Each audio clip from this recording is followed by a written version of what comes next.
One thing about negative feedback that you have to keep in mind is you can use it as a tool to improve and get better, or you can let it hurt your feelings.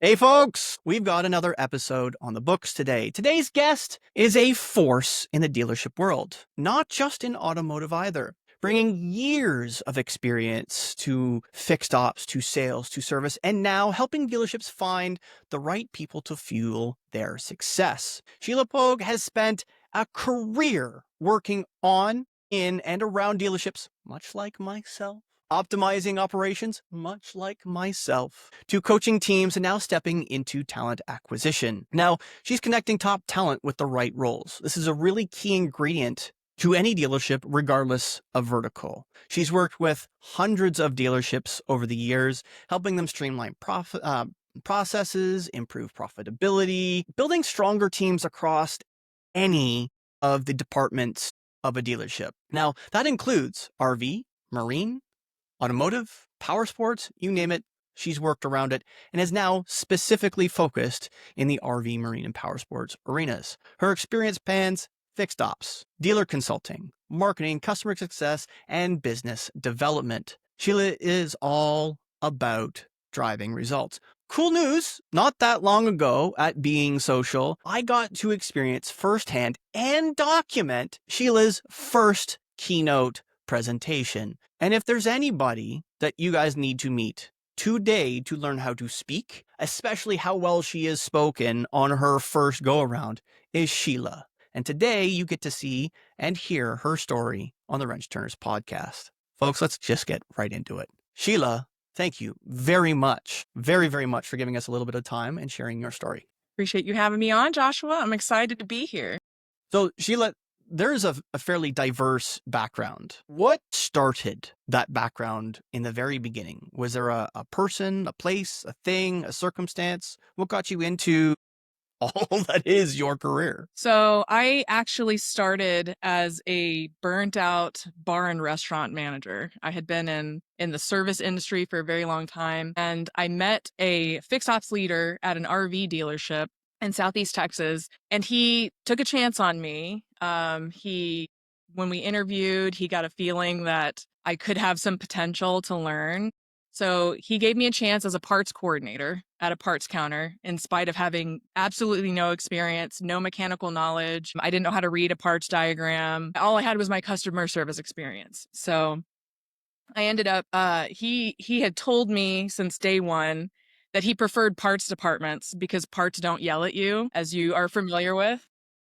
How many of you out there can relate to parts not yelling at you? They don't We've yell yelled at at a you. lot of parts in our day, let me tell you, but parts don't yell back. Yeah, you can yell at them. They could take it, but they're not going to yell back at you. But he still ended up teaching me service and warranty as well. So I'm forever grateful to him. We still talk to this day. It was a really cool opportunity to learn about service writing. I eventually became their warranty administrator. I was doing flags. I was dispatching. I was a foreman. Like, he taught me everything that I would learn, and we kind of ramped it up from there. So that was the origination of fixed ops for Sheila. Awesome. So how did that translate? So you spent a year and then learning all kinds of bits and pieces. So that's obviously challenging. What was the most challenging part of that first year? That was, well, I have a story for you. So imagine this. One day I'm wearing my service writer hat, as you do, and I have an irate customer in there, as you do. As you do. And they are very escalated. They are raising their voice. I'm at the counter. I'm trying to calm them down like you do. And while we're standing there, this smell hits us both at the same time. They're like mid-sentence, and our eyes start watering from this odor. Right as that happens, this technician bursts through the shop door and runs up to both of us and explains to me and the customer, hey, we've diagnosed your issue. We've actually got it's fixed. You're going to be able to take it home today. And they immediately diffused the situation. The customer calmed down right away. We were able to go get him in the lobby.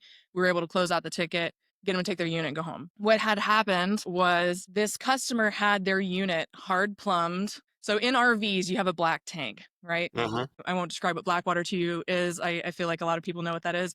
They had it Mm-hmm. hard plumbed with an open valve, basically making like paper mache concrete in this black tank. And they had brought it in for the clog. So this technician had spent days pouring chemicals, putting ice cubes in there, towing it around town, doing anything to agitate it, trying to break up that clog. The customer was upset with how long it was taking. And because of the escalation, the technician had the unit in his bay. He had this fixed. It was starting to drain. But because everyone was wound up, he accidentally tripped over the waste hose and disconnected it from the unit, filling his bay with what I can only describe as nightmare fuel. And the entire shop, the entire store, it was horrifying for days. My It took us so long to get God. that smell out. But the moral of that story is that was the first time a technician saved me from a crappy situation and was not the last. That continued to happen all throughout the year, all throughout the next 10 years. Every single time I was in like a tough situation, I could always call on a technician or a mechanic to come and help me, and they always show up. So Well, that's we kind of why appreciate me and that you very share much. this mission. Sorry, go Yeah. ahead. No, I appreciate that because that's a big deal. They don't get enough appreciation, but I appreciate that. They have a special place in my heart, and I know that that is the whole point of your mission, is to help them in any way possible. So that's kind of how I've always played. They've always had my back in the field, whether I was in leadership, whether I was in parts, whether it didn't matter like what area I was in, they had my back. Deliveries, if you're doing sales, if you've got a mechanic friend that will hop on something and help you with a delivery, like, you're golden. Be nice to techs. That's the whole point of that story. Be nice to technicians. You heard it. You heard it. It's nice to hear it. We got into dad jokes earlier on, ladies and gentlemen, and the pun was not lost on me that a technician saved her from a crappy situation. Mhm. So that said, so we've got crappy situation aside. So why is it that you transitioned? Was it an opportunity that presented at time? Because one of the things that words matter, and I haven't said the most important word, is you transitioning into automotive for a period of time where you were in RV, power sports, marine, so forth. I want to talk about something negative here for potentially, or it could be potentially positive. I don't know this. What made you leave RV power sports for automotive? Good, bad? What was it? So every driver for me has usually been a desire to help people and a desire to try new things and learn new Mm-hmm. things. Me and you recently talked about doing new things and how important it is to lean into that, even when they're scary, especially when it's scary, Mm-hmm. to go and try new adventures. It was an opportunity that I got to work remotely with an incredible team, to learn about marketing and to utilize my background in dealerships to help dealers in their seat. That was really, I don't know another word for it besides intoxicating. It was very tempting. It was very attractive to me to be able to do everything that I had wanted to do. You know how it is when you're in a dealership. If you're in a leadership position, you're wearing all the hats, especially if it's a small business. You are going out there and doing marketing, you are doing business development, you're doing sales, you're doing customer service, you're helping with the technicians, you're closing work orders, you're submitting warranty. You have to do all of that. And marketing was something that I had always done on an organic standpoint. I made a TikTok channel. I was trying to do little organic posts to help my dealerships, get some exposure, and to go to a place that actually could teach me how to do it correctly and support a whole bunch of dealers was very exciting. And I'm forever grateful for the opportunity. Automotive has a special place in my heart. All dealers do. It's, at the end of the day, we're all moving metal or fiberglass or, something with a spark plug, something with a motor, and it's all the same. It's the same people, salt of the earth people. Service just kind of makes sense to me. I'm a very helping kind of person. I want to help people. That's what service is. And it's interesting because you and I have had this conversation, and I've had this conversation with many people that have stepped outside of automotive or have come from another side of automotive, where I have found those group of people who, there's nothing like automotive. All of you listening, there's nothing like automotive. It is so unique. No, it's not. It's really not. It's really not. And I made a comment on something the other day. One of my good friends and part of the Sweaty Leader group, John Bransky, works on boats. He's down in Florida. He gets to work on some really nice boats. He posted a picture, I think, of I'll probably get this wrong, John, and you can correct me in the group chat or publicly. It doesn't matter to me. I think it was like a 39-foot center console, beautiful looking boat, and there's 5 outboards hanging off the back of it. And No room. I don't remember who made the comment again in the chat, but it was someone that's like, what's one of those like work? What's that work? Like, I just remember me stuttering, and I'm stuttering to represent. It's just a car with 5 engines. Each engine is just like, because they're specialized, they require a slightly different skill set because the engines, so they're slightly more expensive than average. And something unlike that is even more so because there's 5 of the bloody things on the back. So they're going to be V8s. They're like 60 grand a piece. And there's 5 of them. And the boat is super specialized and large and nice. So it's probably $1 million boat. And there's probably $300,000 of motor hanging off the back. But it's literally just a car with 5 motors, right? The service isn't much different. It's just 5 times more because there's 5 of them. And this one you put in the water. That's another big difference. But Yeah, you're supposed to put this one in the water. If yeah, you put the AMG or whatever in the water along with it, it doesn't go very well. that It would really not be a doesn't. good time. No. But big irons, not really that much different. It's just a really, really, really big truck. Now, each one of those have specialized things. And yes, that makes them unique in their own little ways. But at the end of the day, it is a mode of transportation with an engine that still requires the nut behind the wheel to know what they're doing. Every aspect of every business with a mechanic working on this mode of transportation, the technician needs to be skilled and trained in order to work on it properly and safely. Where's the difference? There isn't one. It's all the same.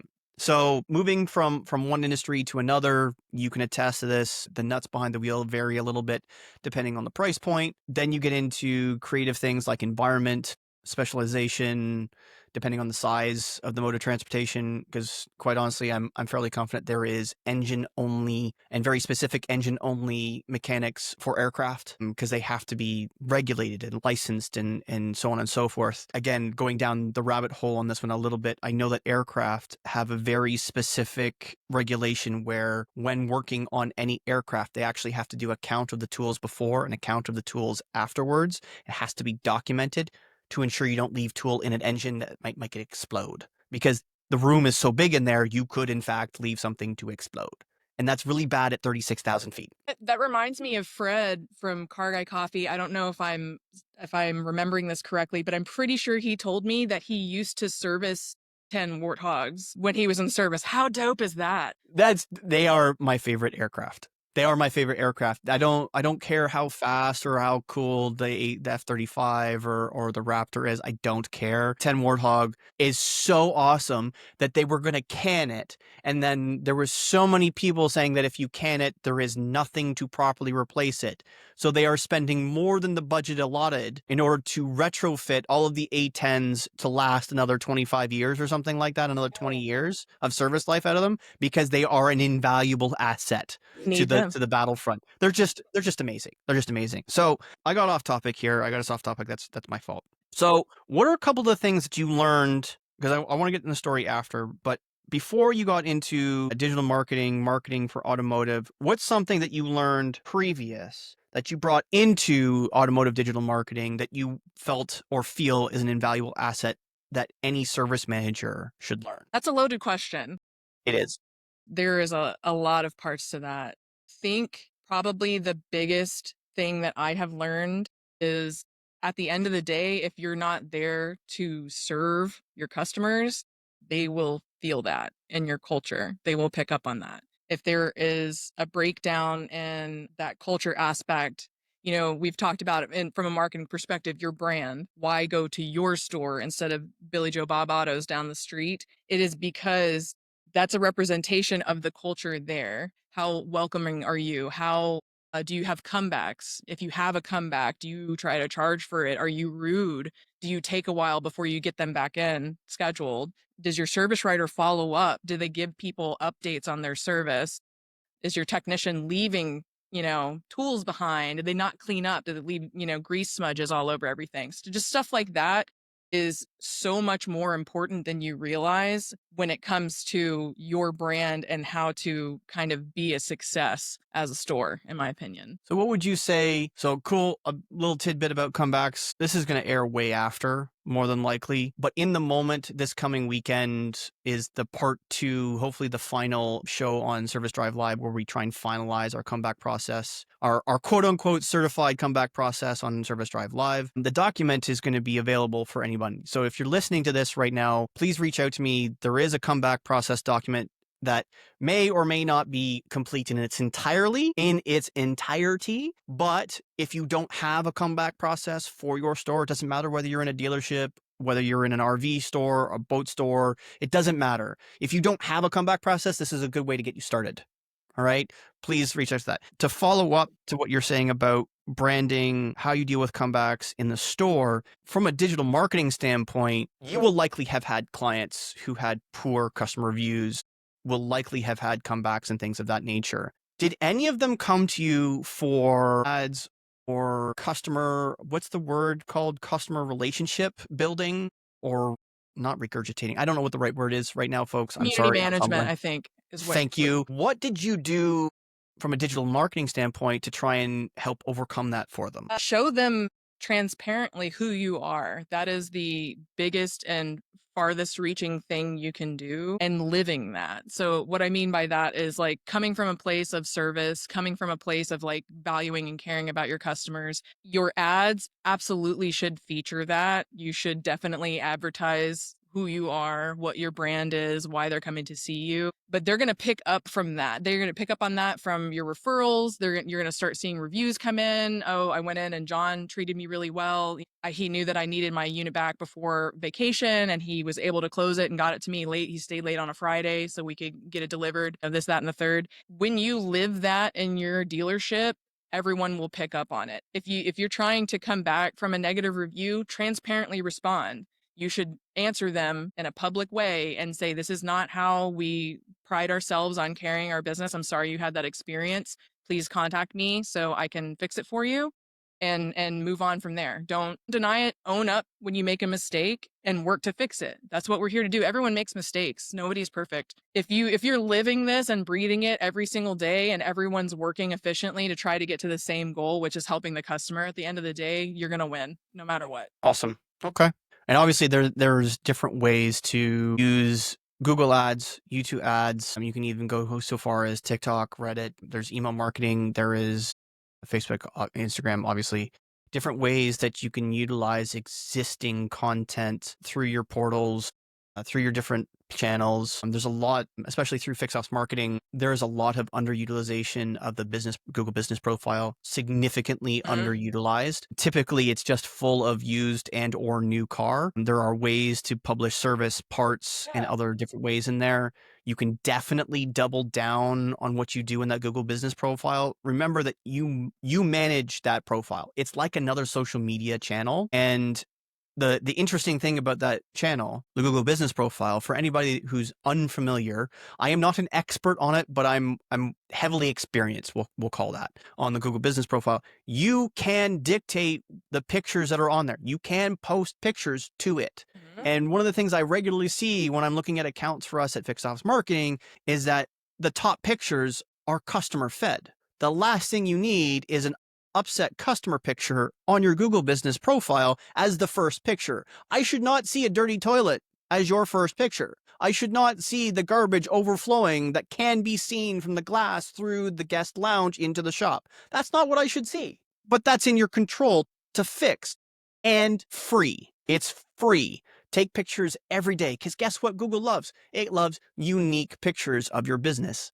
Because guess what? It's going to promote the crap out of it, right? It's going to promote the crap out of it. So to that end, there are lots of different ways to help your customer relationships, your customer relationship management, your so on and so forth, like Sheila was talking about. So let's move into kind of where you are now. And you've moved away from digital marketing and you're now back to kind of what kind of feels like, at least from this conversation and the ones we've had in the last probably 90 days, is that you're now kind of back home. RV, power sports, marine. What is it that most pulls you back into this area? Well, I know that you already know the answer to this. I'm Looking at your little motorcycles back there. Mhm. It's fun. Toys are fun. Boats are fun. Boats are cool. Bikes are cool. RVs are cool. Cars are cool.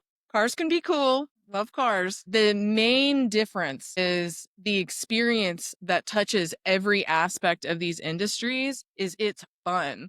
You know, enough power sports people, techs, dealerships, we want to go fast. We want to look at these cool bikes. What's new? Like, he souped this up. Oh, this is a custom build. Like, it's exciting. It's really, really fun. It's not, I moved 40 F-150s last month. No offense, guys. Great for moving those F-150s, but it's just I have such a passion for this because we've talked about the standardization of auto hasn't touched these other industries yet, unfortunately. Not across softwares, not across people that can help them teach them about Google business profiles, not about the shops, not SOPs, not work orders, not models of the store itself. It's really, really hard to find any standardization across these kind of niche industries.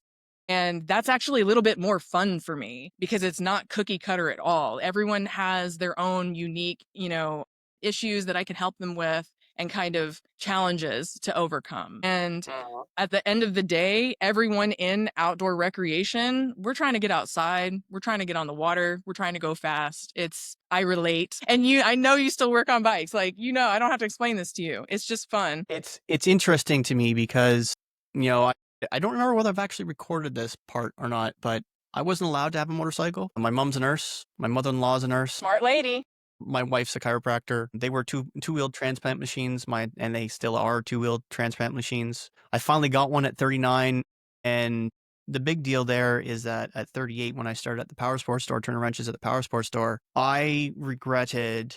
Regret is probably the wrong word because it was more ignorance than it was anything. I didn't know what I didn't know about working on motorcycles. Had I known what I know now about working on motorcycles, I should have started working on motorcycles at 18 and I should have started riding. I should not have listened, and rather I should not have obeyed the no motorcycles rule, because there is something oddly satisfying about working on. I enjoy working on Triumphs. I have one. I've got a 24765R. I love it. It's the wrong bike for me. And now that I realize I got 4,000 kilometers on it, it's the wrong bike for me. I still absolutely love it, and I'm actually absolutely gonna ride as much as I possibly can. But I love them. Even after years of working on cars and going, every once in a while you get to do something that's really fun and really engaging on a car. Every bike is just enjoyable. I've got lots. I'm going to get more Lego motorcycles. I'm hopefully having lots more motorcycles in my life, but you're right. It's fun. We need to talk about that at a slightly larger scale, not today, because I want to get more into power sports, more into RV, more into motorcycles and boats, because there's a whole, like you say, it's very niche. There's not a lot of talk about it. There's a lot of review stuff out there. There's a lot of motorcycle boat reviews. This does this and this does this, but there's not really any real life conversation about what happens in power sports stores, what happens in RV stores. So I'd like to make sure that we tell those stories as much as we can on the Wrench Turners podcast. And I'm glad that you can share some of that as well. So now that you're in the role that you are talking about talent acquisition, what are some of the challenges that existed in automotive that you're now seeing similarities in power sports, RV, marine? And what are the stuff that is very unique? Universally, everyone needs a tech. Everyone needs a specialized technician. The main differences are volume. So because of the price points of these, you were talking about the 5-motor, 39-foot center console, that's going to be quite a bit more expensive than a Corolla. And because of that, the market for retail is just going to be different. You're going to move a different amount of those center console boats than you are Corollas to make the same margin. The industries work differently because of all of the supply. An RV is basically a house on wheels. Because of all of the components that go into that, there's a lot of logistics in pushing out production. Again, a Corolla doesn't necessarily need a sink or a full shower. So or the need for a black water containing device. Yeah. I guess you could put one on your car if you wanted to be horrible about it, but definitely not necessary. That's That's a picture I didn't need today. That is a Yeah, picture I didn't need today. it's definitely not necessary, but for these things it is. For, the boat needs to be watertight, your car doesn't need to be watertight. There's some differences like that, but the majority thread that I'm seeing at the dealership level is that need for technicians. It's you need a strong leader. Obviously, you need your GM to be managing things. You need strong F&I, you need a GSM, you need parts, you need all that. Everyone needs a technician, and it's a dying art. You talk about this all day. I feel like I'm explaining, to the choir, but It's specialized the same trades but like that different. is rare. I think it's the same but different in that automotive technicians typically find themselves working on cars either because of a need or because of ancestry to some degree or because of a proclivity to enjoy cars. Because boats tend to be either inexpensive fishing boats or a luxury item that you can't afford. The exposure to the more expensive end of boating, more expensive end of RVing is just not something they're acclimatized to or would even think about. What I'd like to keep preaching is that you don't have to stay in automotive. If you love fixing things, but you've fallen out of love with automotive and cars, there are other industries out there that you can very easily translate into. We have entire industries in HD, in off-highway, in marine, in RV, in power sports that would absolutely love your skill sets and capabilities, and vice versa. If you've fallen out of love with RV, with marine, if you don't like the sea, if for whatever reason, or you don't like being squished in a hull between a motor and the side with a build that hasn't pumped for ages and ages, because I have to tell you, some of the stuff that you deal with in boats every day, you would never see in a lifetime in cars. Case in point, somebody posted a picture today on LinkedIn, I think, like the inside of a Chevy Silverado was outside of the Silverado because of mice damage. Well, if you've got mice damage in cabin, it also means you have dead mice. And if you've ever fixed anything with mice damage with dead mice inside a vehicle, let me tell you, I wrote it and I wrote it publicly. I can smell this picture because I know exactly what that Mm. smells like. And guess what, ladies and gentlemen, you have to deal with that kind of smell on a regular basis with boats because boats sit. You can get mice inside the bilge, inside the engine compartment of a boat, and it sits for months on ends, not days like a car might, or maybe a month or something like that when somebody goes on vacation. Boats sit for months on end without use, and guess what that smell then becomes? So there are challenges there as well. But functionally speaking, Sheila has said there is challenges on both, similarities on both. Your talents as a technician are still needed in spades. So that's a very big necessity here. Do you find that it's easier to acquire a technician than it is a general manager? Not from a there isn't any standpoint, but from a actual process standpoint. Is it easier to acquire a service manager than it is a technician, or vice versa? That actually, kind of leads into my hack for technicians. And I would say it is much easier to find and source general managers than it is technicians. Much, much easier. Like 10 times easier. So not only are we difficult to find, we're difficult in process. Okay, note, again, I keep telling you folks, communication is key. You need to improve your communication because this nice lady is out here to help you and you're making her life difficult. So I'm sorry for the folks that you may have had to have dealt with. This is the right way to say that. So I digress. To that point, what is your piece of advice for technicians to be happier, healthier, more productive? The main reason why we can't find y'all is because, in my experience, most technicians don't need a solid resume to get work. Y'all are in super high demand. You don't need a LinkedIn profile to get work. I've had dozens of technicians tell me that.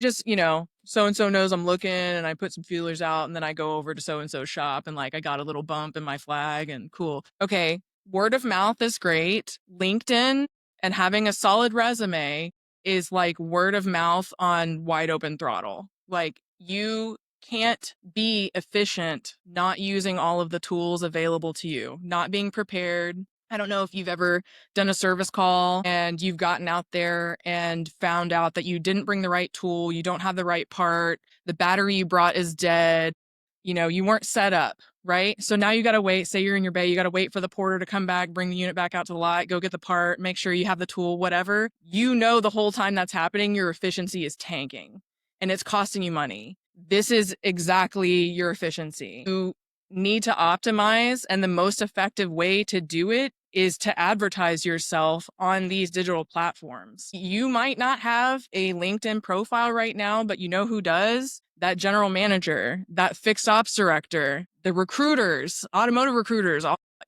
people are on there looking for you. We want to find you. And maybe you have word of mouth about Billy Joe Bob down the street.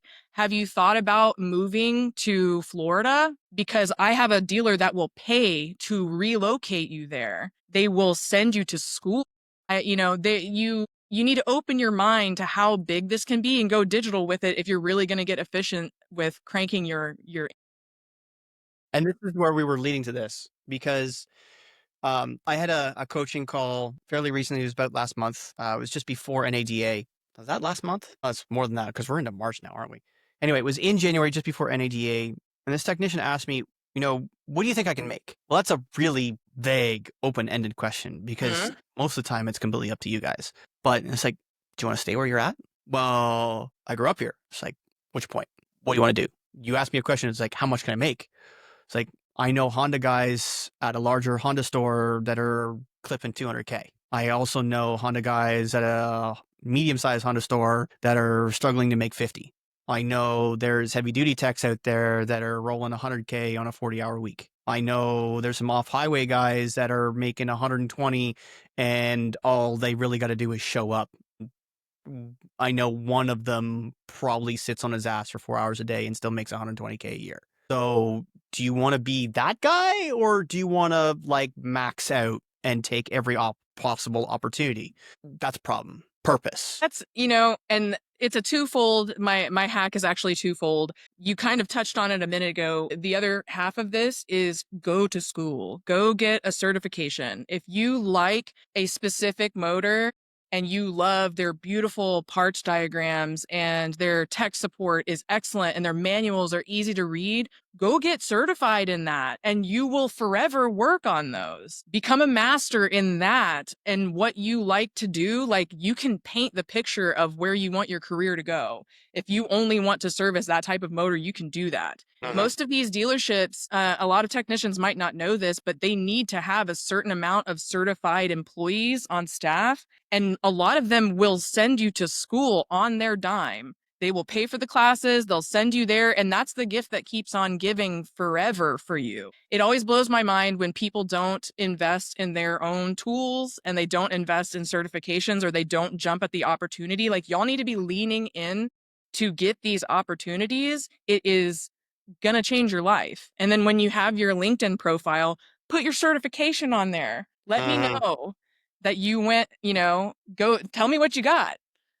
That is critical. We need to know what you can do. And that's a really easy, provable way to be like, look, and I took the test and it passed. I've done the certification. I've done the courses. I've taken the exit exam to make sure that you can quantify the time, the energy, the effort, and the training to anybody. So functionally speaking, get a LinkedIn profile. Make sure everybody knows what you're doing and what you're capable of doing, because there's opportunities out there that you don't even know about. Because I've seen some of the postings I've seen the OMC postings, I've seen all of the Merc postings where we're looking for a Mercury engine mechanic. Folks, if you don't know a little bit about marine, one thing you should know is outboards and inboard motor manufacturers expect technicians capable of doing anything and everything on that motor. They don't care about the boat. They don't care about the rest of the boat. They can have a technician who can take care of hulls, paint, resurfacing, fixing, trim, all of that. They can have somebody who just does that.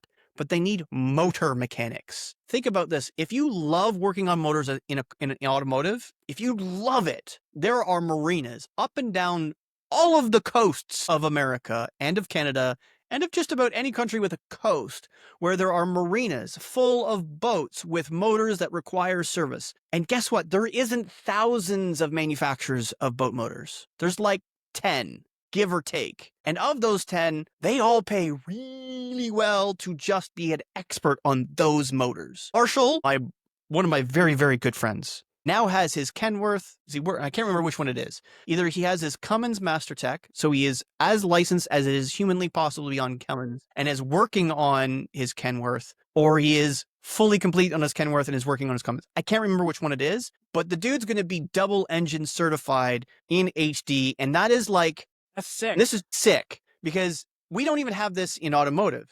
Because he is that certified in that brand. Again, I don't remember whether it's Kenworth or whether it's Cummins. I don't remember. He'll correct me in the group chat afterwards because I'll ask him. His certification provides a warranty for free to the customer that he does a rebuild on.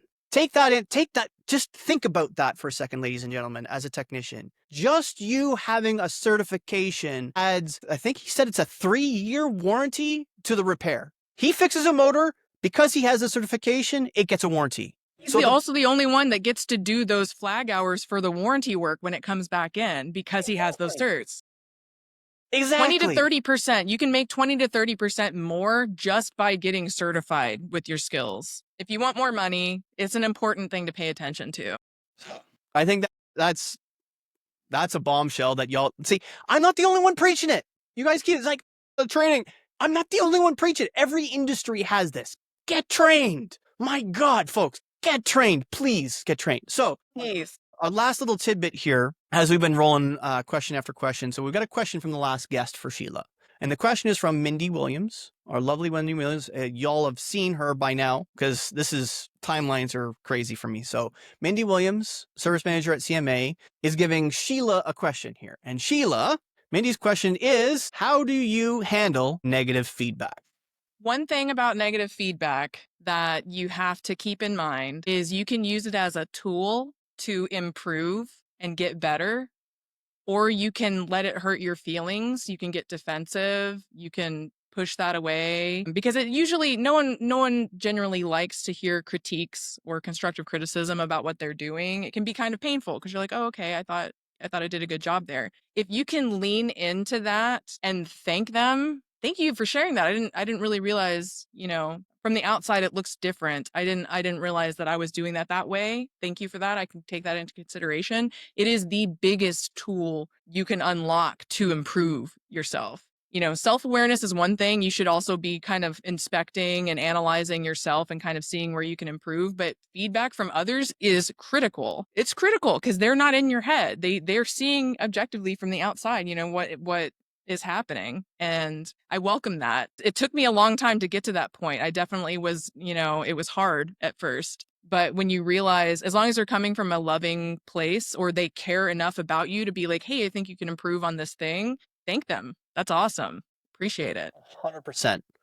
I wouldn't say caveat. I don't know what the right phraseology is here, but one thing you have to take into account when you're receiving negative feedback in any capacity, and I'm trying to keep this into my world as well, trying to think about this from a broad view, as long as there's no malicious intent. Negative feedback isn't necessarily negative. It's a criticism. It should come from a place of, I want to help you get better, so I'm going to provide this insight or opinion or advice to you where you might not like what I'm saying, but I want you to be better because I'm a good human, you're a good human, I'd like you to be a better human, or I'd like you to be a better individual or a better skilled whatever. As long as the feedback, positive or negative, has no malicious intent on it, 1,000% it should be something you're learning from. Take something away from it. What can I do with this? How can I deploy this? As long as there's no malicious intent. If there's malicious intent, we have words for those people. That's a different thing entirely. We have words for those people. I haven't quite memorized, if you watch TikTok at all, more than likely, if you're even remotely administrative, you've probably come across Laura on TikTok. She is our corporate representative, loves to say toodaloo and has the wonderful white cup with the C on it. She has great ways of saying FAFO in corporate, which I haven't memorized yet, Mm. which continues to this day to be a frustration. But remember, that's what you can do with your negative feedback with malicious intent. So, to that point, what is your question for the next guest? I have one that I ask all fixed ops people. Pretty traditionally. I was asking a lot of people when we were at Being Social. Mm-hmm.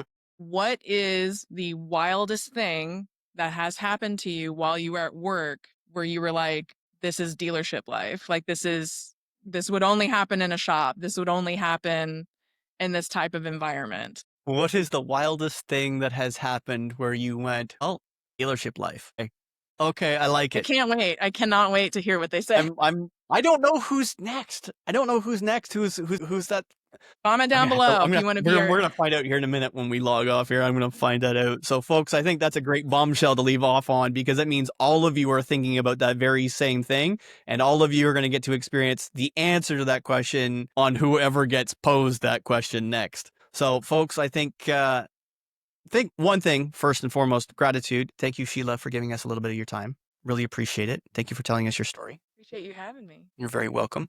You're very welcome. And folks, we got to end with a quote like we always do. But first, I want to make sure you hit the like button. Hit the like button, hit the subscribe button if you haven't already. We appreciate every single one of you. We appreciate every single like, every subscribe, every comment. It helps the show, helps spread the attention to mental health in any way we possibly can. Because all of the advice comes from a place of genuine help. We want to help you get better. That's why the advice is what it is. Sharing stories the way we do in order to help us grow and become better so that we don't each make the same mistakes. We can all just not make those same mistakes. So their quote for this week should be interesting for some of you because I thought it was funny. A little bit kind of like a dad joke. Because you should never get a mime talking. They'll never stop. That was so bad. Folks, remember, negative pushes, positive pulls, and always clean your toys before you put them away.